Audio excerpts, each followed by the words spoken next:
चालाक कोतवाल। हेलो दोस्तों, welcome to our channel. तो दोस्तों, आज हम आपको एक चालाक कोतवाल की कहानी सुनाएंगे जिसका नाम था विक्रम सिंह। विक्रम सिंह रामगढ़ थाना के प्रभारी थे। वे अपनी चालाकी के लिए काफी मशहूर थे। उनके सामने बहुत से मुजरिमों को अपना गुनाह कबूलना ही पड़ता था। रामगढ़ में एक सेठ रहते थे। उनका नाम धनीलाल था। एक दिन हुआ यूं कि सेठ धनीलाल अपनी दुकान के लिए घर से निकले और दुकान पहुंचने के काफी समय बाद उन्हें पता चला कि वे अपना पर्स घर पर ही भूल गए हैं। उनके घर पर 5 नौकर काम करते थे जिनका नाम रोशन, गौरव, किशोरी लाल, पंटू लाल और भौरी लाल था। सेठ जब दिन में भोजन के लिए घर लौटे तो देखा कि उनका पर्स कहीं नजर नहीं आ रहा था। घर के हर एक मेज, अलमारी सब देख लिया पर पर्स कहीं नहीं मिला। सेठ धनीलाल ने सभी नौकरों को पूछा पर किसने पर्स लिया है या कहीं रख दिया है ये किसी ने नहीं बताया। पर्स के अंदर 1800 रुपए थे तो धनीलाल को ये समझने में देर नहीं लगी कि किसी एक नौकर ने उनका पर्स चुरा लिया है। बहुत कठोरता से पूछने के बाद भी किसी नौकर ने पर्स के बारे में नहीं बताया। अब धनीलाल को काफी दुख हुआ। उन्हें यकीन था कि उनके नौकरों में से किसी एक ने ही पैसे की लालच में पर्स चोरी किया है। आखिर में सेठ धनीलाल रामगढ़ थाने में पहुँचे और सारी बात विस्तार से थाना प्रभारी विक्रम सिंह कोतवाल को बताई। आपको पक्का याद है कि आप पर्स घर पर ही छोड़कर दुकान के लिए निकले थे? जी साहब, मुझे अच्छी तरह से याद है कि मैं पर्स लेकर घर से नहीं निकला था। पहले कभी घर पर चोरी की घटना हुई थी? जी, एक बार चोरी की आशंका मुझे हुई थी। ये बात पिछले महीने की थी। जहाँ तक मुझे याद है तब मैंने 1300 रुपए अपने पर्स में रखे थे, लेकिन मुझे शंका हुई थी कि किसी ने उसमें से 100 रुपए निकाल लिए हैं। मुझे सिर्फ शंका हुई थी, यकीन नहीं था, तो मैंने उस समय इस पर इतना ध्यान नहीं दिया था।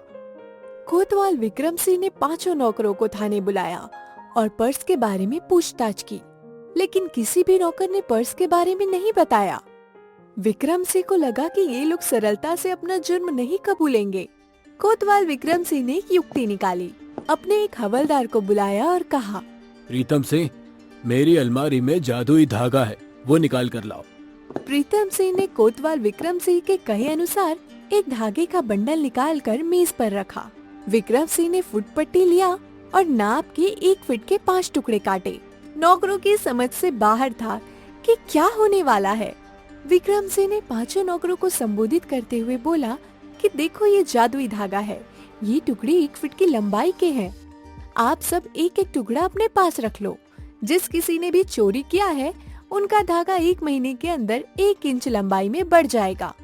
सभी नौकरों ने एक एक धागे का टुकड़ा ले लिया। विक्रम सिंह ने कहा, इन धागों के टुकड़ों के साथ आप 5 को 1 महीने के पूरे होते ही थाने आना है। सभी नौकर अपने अपने धागे का टुकड़ा लेकर अपने अपने घर चले गए। सभी नौकर जिन्होंने पर्स चोरी नहीं किया था वे निश्चिंत थे, पर किशोरी लाल जिसने पर्स चुराया था उसे नींद ही नहीं आ रही थी। वो सोच रहा था कि महीना पूरा होते ही धागा 1 इंच लंबाई में बढ़ जाएगा और वो चोर साबित हो जाएगा। दिन बीतते गए और महीना पूरा होने में 1 दिन बाकी रहा। वो सोचने लगा कि पर्स जहाँ था क्या मैं वापस वहीं रख दूं? लेकिन बहुत सारा रुपया तो उसने खर्च कर दिया था। अचानक ढेर सारा रुपया हाथ लगने से फालतू खर्च भी कर दिया था।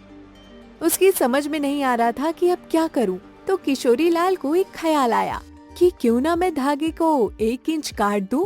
धागा 1 इंच ही तो लंबाई में बढ़ने वाला है। उसकी आंखों में चमक आ गई और कैंची से नाप के उसने 1 इंच धागा काट दिया और निश्चिंत होकर सो गया।